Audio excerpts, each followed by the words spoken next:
Cinderella story. Listen and practice. A girl named Cinderella. Once upon a time a girl named Cinderella lived with her stepmother and two stepsisters.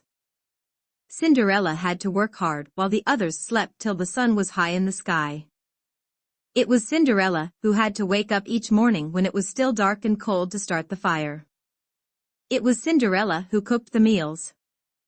It was Cinderella who kept the fire going. The poor girl could not stay clean from all the ashes and cinders by the fire. "What a mess you are!" Her two stepsisters laughed. That is why they called her Cinderella. One day, big news came to town.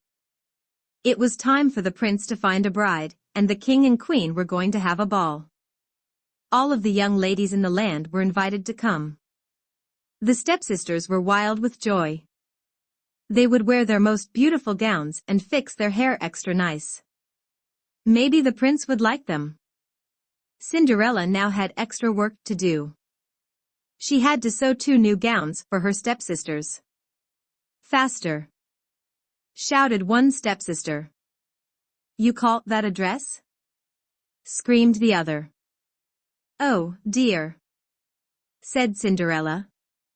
"When can I?" The stepmother marched into the room. "When can you what?" "Well," said the girl, "when will I have time to make my own dress for the ball?" "You!" yelled the stepmother. "Who said you were going to the ball?" "What a laugh!" said one stepsister. "A mess like you?" They pointed at Cinderella. All of them laughed. Cinderella thought to herself, "They may see a mess when they look at me. But I know that I am not a mess. If I could, I would go to the ball." Soon the time came for the stepmother and stepsisters to leave for the big party. Part 2, The Big Party. A fine carriage came to the door. The stepmother and stepsisters hopped inside. They were off. "Goodbye," called Cinderella. "Have a good time." But her stepmother and stepsisters did not turn around. "Ah," said Cinderella sadly. The carriage rode down the street. She said aloud, "I wish I could go to the ball, too." Then poof! All of a sudden, in front of her was a fairy. "You called?" said the fairy. "I did," said Cinderella. "Who are you?" "Why, your fairy godmother, of course. I know your wish. And I have come to grant it." "But," said Cinderella, "my wish is impossible." "Excuse me," said the fairy godmother in a huff.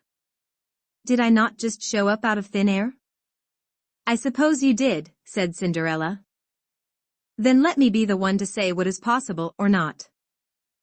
"That makes sense," said Cinderella. She looked down at her dirty clothes. "Look at me. I cannot go to the ball." "You do look a bit of a mess, child," said the fairy godmother. "Even if I had something nice to wear," said the girl, "I would have no way to get there." "Dear me, all of that is possible," said the fairy. She tapped her wand on Cinderella's head. At once, Cinderella was perfectly clean. What's more, she was dressed in a beautiful blue gown. Her hair was set up high on her head in a golden band. "This is amazing," said Cinderella. "Who said I was done?" said the fairy godmother. She tapped her wand again. At once, a beautiful carriage came to be, with a driver and 4 white horses. "Am I dreaming?" said Cinderella, looking around her. "It is as real can be," said the fairy godmother. "But there is one thing you must know." "What is that?" "All of this lasts only to midnight. At the stroke of midnight tonight, it will all be over. Everything will go back to how it was before." "I must be sure to leave the ball before midnight," said Cinderella. "Good idea," said the fairy godmother. She stepped back. "My work here is done." And the fairy godmother was gone. Cinderella Cinderella looked around. Did that even happen? But there she was in a fine gown, with a golden band in her hair. And there were her driver and 4 horses, waiting for her. Coming? Called the driver. Right here, said Cinderella. She stepped into the carriage. And they were off. Part 3, The Ball. At the ball, the prince was despondent. Why do you have that sad look on your face? The queen said to her son. You would think your father and I were not hosting a grand ball just so you can find a bride. I know you are, mother, said the prince. I know you are looking out for me. Yet he knew something was wrong. He had already met most of the young women at the ball. Yet after he said hello to each one, he could find nothing more to say. Look. Someone pointed to the front door. Who is that? All heads turned. Who was that lovely maiden stepping down the stairs? She held her head tall and stepped with grace and elegance. But no one knew her. There is something about that young lady, said the prince to himself. I will ask her to dance. He walked over to Cinderella. Have we met?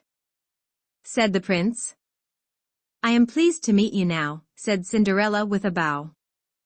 Yet I feel as if I know you, said the prince. But of course, that is impossible. Many things are possible, said Cinderella, if you wish them to be true. Do you really believe that? Said the prince. I know it, said Cinderella. The prince felt a leap in his heart. He and Cinderella danced. When the song was over, they danced again. And then they danced again, and yet again. All the time they were talking and laughing. Soon the other maidens at the ball grew jealous. Why is he dancing all the time with her? They said. How rude. But all the prince could see was Cinderella. In fact, they danced for so long that Cinderella did not see the clock. Part 4, The Clock Dong. Struck the clock. Cinderella looked up. Dong. Rung the clock again. She looked up again. Oh, my. She cried out. It is almost midnight. Dong. Called the clock. Why does that matter? Said the prince. Dong. Rung the clock again. I must go. Said Cinderella. Dong. Went the clock. But we just met. Said the prince. Why leave now? Dong. Rung the clock. I must go. Said Cinderella. She ran to the steps. Dong. Cried the clock. I cannot hear you, said the prince. The clock is too loud. Dong. Rung the clock. Goodbye. Said Cinderella. Up the stairs she ran. Dong. Went the clock. Please, stop for a moment. Said the prince. Oh, dear. She said as one glass slipper fell off her foot on the stair. But Cinderella kept running up. Dong. Said the clock. Please wait a moment. Said the prince. Dong. Rung the clock. Goodbye. Cinderella turned one last time. Then she rushed out the door. Dong. The clock was quiet. It was midnight. Wait. Called the prince. He picked up her glass slipper and rushed out the door to follow her. He looked around but could not see her blue dress anywhere. This is all I have left from her, he said, looking down at the glass slipper. He saw that it was made in a special way, to fit a foot like none other. Somewhere there is the other glass slipper that fits the young lady I met, he said.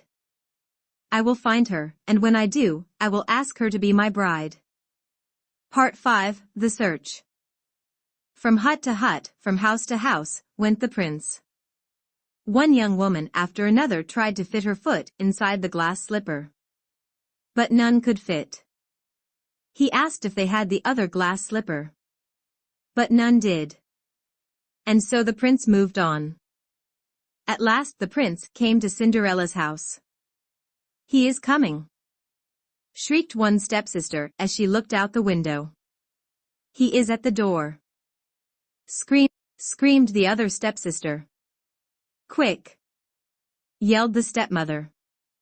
"Get ready! One of you must fit your foot in that slipper. No matter what." The prince knocked. The stepmother flew open the door. "Come in," she said. "I have two lovely daughters for you to see." The first stepsister tried to place her foot in the glass slipper. Cinderella story. She tried hard, but her foot would not fit. The second stepsister tried to fit her foot inside. She tried and tried with all her might, too. But no dice. Neither of them had the other glass slipper. "Are there no other young women in the house?" said the prince. "None," said the stepmother. "Then I will go," said the prince. "Maybe there is one more," said Cinderella, stepping into the room. "I thought you said there were no other young women here," said the prince.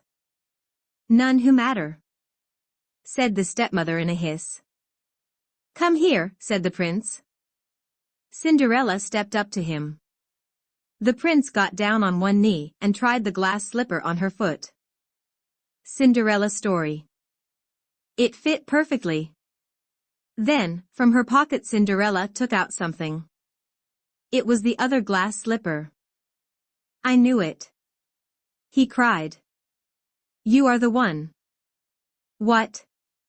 shouted a stepsister. "Not her!" screamed the other stepsister. "This cannot be!" yelled the stepmother. But it was too late. The prince looked into her eyes. He knew that this young woman was the one he had met, and danced with, and loved talking to. He did not see the cinders in her hair or the ashes on her face. "I have found you," he said. "And I have found you," said Cinderella. And so Cinderella and the prince were married, and they lived happily ever after.